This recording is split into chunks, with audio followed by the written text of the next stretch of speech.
Hi అండి, అందరికీ నమస్తే. ఈరోజు వీడియోలో నేను బెండకాయ గ్రేవీ కర్రీని చూపిస్తున్నాను. ఈ బెండకాయ గ్రేవీ కర్రీ మనకి అన్నంలోకైనా చపాతీలోకైనా చాలా రుచిగా ఉంటుందండి. దీనికోసం ఫస్ట్ మనం కడాయి పెట్టుకొని 1 టేబుల్ స్పూన్ ఆయిల్ని యాడ్ చేసుకొని ఒక పావు కిలో బెండకాయ ముక్కలను వేసుకుంటున్నాను నేను ఇక్కడ మీడియం సైజులో కట్ చేసుకొని. ఈ బెండకాయ ముక్కలు మనకి ఆయిల్లో మంచిగా ఫ్రై అవ్వాలండి. కొంచెం కలర్ చేంజ్ అయ్యేంత వరకు ఫ్రై చేసుకోవాలి. ఇలా కలర్ చేంజ్ అయిపోయిన తర్వాత వీటిని తీసుకొని మనం పక్కన పెట్టుకోవాలి. ఇప్పుడు అదే కడాయిలో మరో 2 టేబుల్ స్పూన్ల ఆయిల్ వేసుకొని పోపు దినుసులు వేసుకుంటున్నాను. పోపు దినుసులు ఫ్రై అయిపోయిన తర్వాత 2 పచ్చిమిర్చిని పొడవుగా కట్ చేసుకొని వేసుకున్నాను. అలానే 2 మీడియం సైజ్ ఉల్లిపాయల్ని చిన్న ముక్కలుగా కట్ చేసుకొని ఇందులోకి వేసుకోవాలి. కొంచెం కరివేపాకును కూడా వేసుకుంటున్నానండి. ఈ ఉల్లిపాయలు అనేది మనకి లైట్గా కలర్ చేంజ్ అయ్యేంత వరకు మగ్గించుకోవాలి ఆయిల్లో. ఇవి ఇలా మగ్గిపోయిన తర్వాత ఇందులోకి 1 టీ స్పూన్ అల్లం వెల్లి పేస్ట్ని వేసుకుంటున్నాను. అల్లం వెల్లి పేస్ట్ కూడా పచ్చివాసన పోయేంత వరకు ఫ్రై చేసుకోవాలి.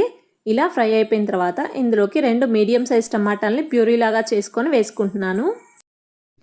ఈ టమాటా ప్యూరీ అంతా కూడా మనకి ఆయిల్లో మంచిగా మగ్గాలండి. మూత పెట్టుకొని ఒక 2 నిమిషాల పాటు మంచిగా మగ్గించుకోవాలి. చూడండి, ఈ విధంగా మనకి ఆయిల్ అనేది పైకి తేలుతున్నప్పుడు ఇందులోకి నేను రుచికి సరిపడా కారం, అలానే ఒక పావు టీ స్పూన్ పసుపు, ఒక హాఫ్ టీ స్పూన్ ధనియాల పొడి, రుచికి సరిపడా ఉప్పు, అలానే ఒక పావు టీ స్పూన్ జీలకర్ర పొడిని వేసుకున్నాను. వీటన్నిటిని కూడా మంచిగా కలుపుకోవాలి. ఇవి కూడా బాగా ఫ్రై అయిపోయిన తర్వాత ఇందులోకి 2 టేబుల్ స్పూన్ల పెరుగును వేసుకుంటున్నాను.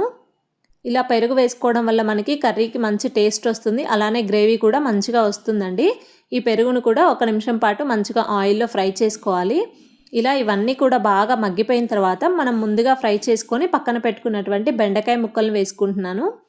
ఈ బెండకాయ ముక్కలు వేసుకున్న తర్వాత మనం కలుపుకుంటూ ఒక 2 నిమిషాల పాటు బాగా కలుపుకోవాలండి. ఆ మసాలా అంతా కూడా మనకి ముక్కలకి పట్టాలి. ఈ విధంగా ఫ్రై చేసుకున్న తర్వాత ఇప్పుడు మనం గ్రేవీకి తగ్గట్టుగా నీళ్ళని యాడ్ చేసుకోవాలి. నేను ఇక్కడ ఒక టీ గ్లాస్ వాటర్ అయితే వేసుకుంటున్నాను.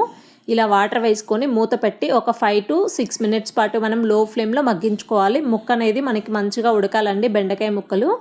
ఇలా మగ్గించుకున్న తర్వాత ఇందులోకి ఫైనల్గా నేను కసూరి మేతిని అలానే సన్నగా కట్ చేసుకున్నటువంటి కొత్తిమీరను వేసుకుంటున్నాను. అంతే అండి, మన బెండకాయ కర్రీ అనేది చాలా ఈజీగా అయిపోతుంది. ఇట్లా మీరు కూడా ఒకసారి తప్పకుండా ట్రై చేయండి, చాలా బాగుంటుంది. మీకు ఎలా వచ్చిందో చెప్పండి. అలానే ఈ వీడియో కనుక మీకు నచ్చినట్లయితే లైక్ చేసి సబ్స్క్రైబ్ చేసుకోండి ప్లీజ్ అండి, సపోర్ట్ చేయండి. Thank you for watching.